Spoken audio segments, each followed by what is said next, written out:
Hi மக்களே, இன்றைக்கி நம்ம ரிவ்யூவில் பார்க்க போகிறது ஃப்ரீ ஃபயர்லேயும் பிஜிஎம்ஐலேயும் ஃபயர் விட்றன்னு தப்பாக நான் ஸ்டாப்பை விளையாண்டு உங்கள் ஃபோனை சும்மா அயன் பாக்ஸ் பொட்டி மாதிரி கொளுத்தி விட்ற நண்பர்களுக்கான ஒரு மரண மாசான gadget. Let's welcome to the ultimate performance test of the OnePlus 27 watts freezing point magnetic cooler.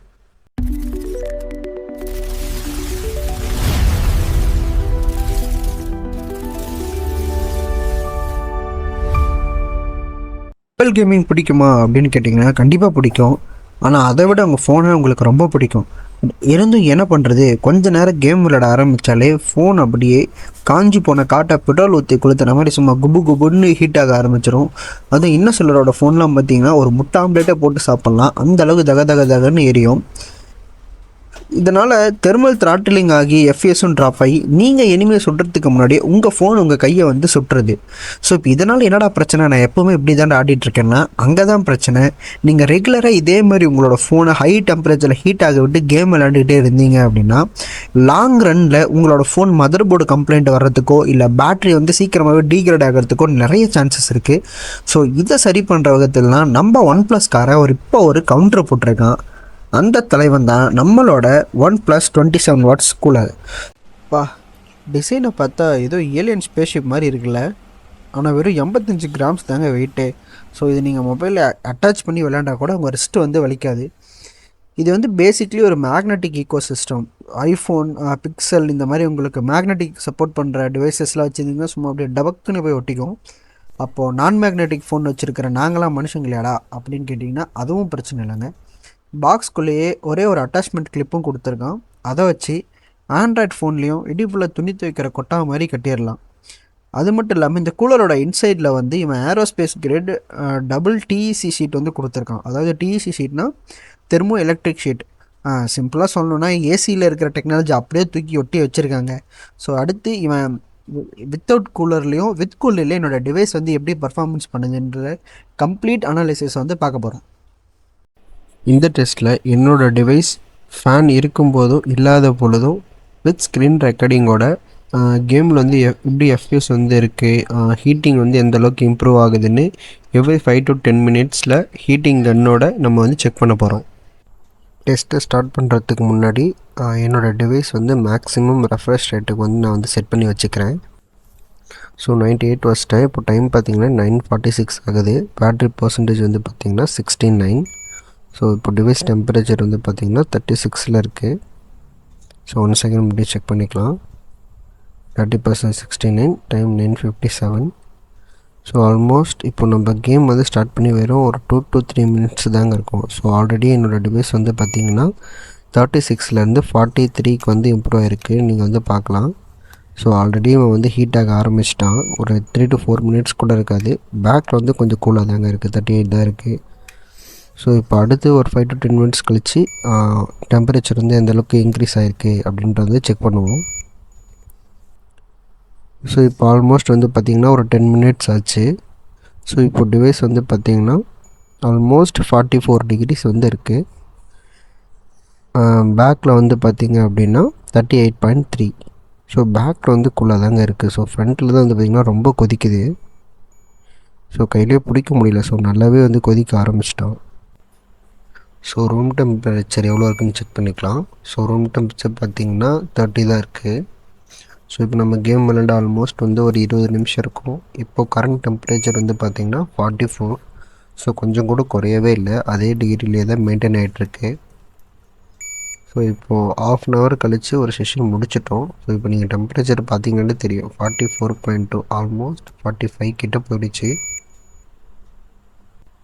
FS மீட்டரை வந்து ஆஃப் பண்ணிவிடுவோம். ஸோ இப்போ வந்து கூலர் வந்து நான் கனெக்ட் பண்ணிட்டேன். ஸோ 27 wattsல தான் ரன் ஆகிட்டுருக்கு. ஸோ இப்போ வந்து ஒரு 1/2 hourக்கு அப்புறம் என்னென்ன மாதிரி டெம்பரேச்சர் வந்து இன்க்ரீஸ் ஆகுதுன்னு ஒரு 10 minutes ஒன்ஸ் நம்ம வந்து செக் பண்ணுவோம். ஸோ இப்போ டிவைஸ் வந்து 38.5 டிகிரியில் இருக்குது ஸ்டார்ட் பண்ணும்போது. ஸோ நீங்கள் பார்க்கலாம், ஸ்க்ரீன் ரெக்கார்டரும் வந்து ஆனில் தான் இருக்குது, எஃப்எஸ் மீட்டரும் ரன் ஆகிட்டுருக்கு. இப்போ ஆல்மோஸ்ட் வந்து பார்த்திங்கன்னா நான் ஒரு 11 minutes வந்து ப்ளே பண்ணிட்டேன். ஸோ கூலரோடு தான் இருக்குது.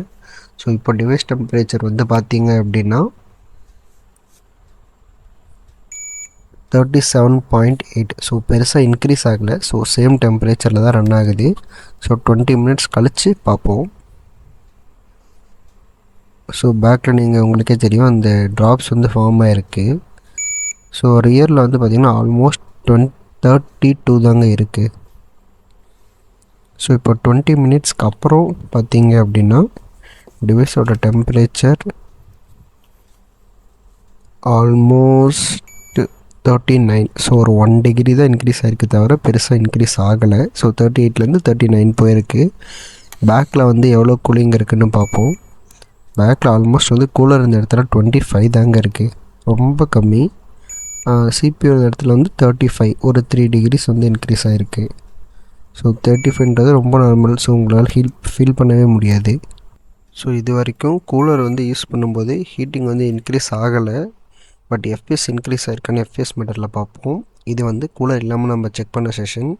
ஸோ டெம்பரேச்சர் பாருங்கள், ஆல்மோஸ்ட் வந்து 45 டிகிரி வரைக்கும் போயிருக்கு.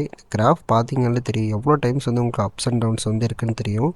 அந்த ரொம்ப லோவாக இருக்கிறது வந்து நம்ம லாபியில் இருந்த டைம். ஸோ அப்போ வந்து ஆல்மோஸ்ட் எஃப்பிஎஸ் கம்மியாக தான் இருக்கும். பட் ஆல்மோஸ்ட் நம்ம ப்ளே பண்ண டைம்லாம் ரொம்ப அப்ஸ் அண்ட் டவுன்ஸாக தான் இருக்குது. ஸோ ஆவரேஜ் எஃப்பிஎஸும் எனக்கு 46 இருக்குது. பேட்டரி டெம்பரேச்சரும் 45 வரைக்கும் போயிருக்கு.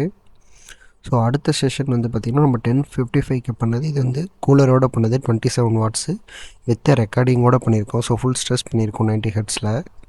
ஸோ இதோட எஃப்பிஎஸ் சார்ட், அதாவது லாபியில் இருந்த டைமோட நார்மல் டைம் அந்த கிராஃப் பாருங்கள், ரொம்ப ஸ்டேபிளாக இருக்குது. ஸோ எனக்கு சம்டைம்ஸ் மட்டும்தான் அந்த ட்ராப்ஸ் வந்து வந்திருக்கு. டெம்பரேச்சரும் பார்த்திங்கன்னா 35 தான் இருந்திருக்கு. ஸோ ரொம்ப எனக்கு அதிகமாக போல்.